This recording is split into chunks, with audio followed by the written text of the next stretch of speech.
So there are ascents and descents.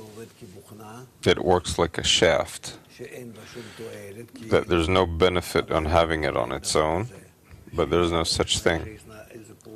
That there's an action, but every action leaves an impression, and this impression remains, and it is already a correction. That's why we can't say that something happened and it happened for bad and not for good. Everything is for the good.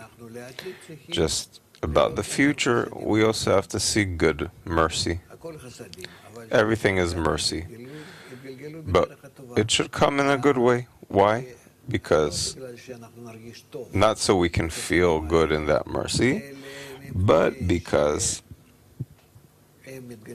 they come upon us in a good way.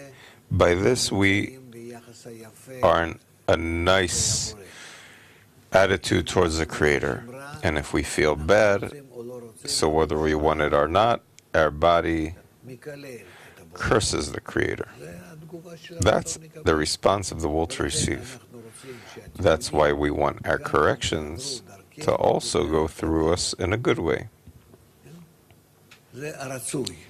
That's the desired state. But even in the bad path, it's still corrections. And we need to bless them too, even though we feel unpleasant. It's all corrections. Okay? Okay, Gershon.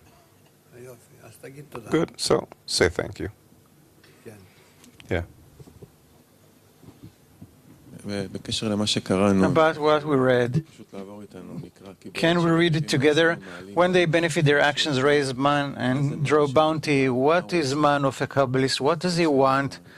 He wants what? Connection, no more than that.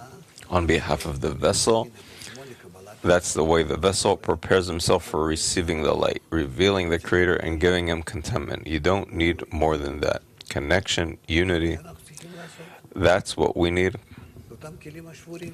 It's the same shattered vessels, to unite them.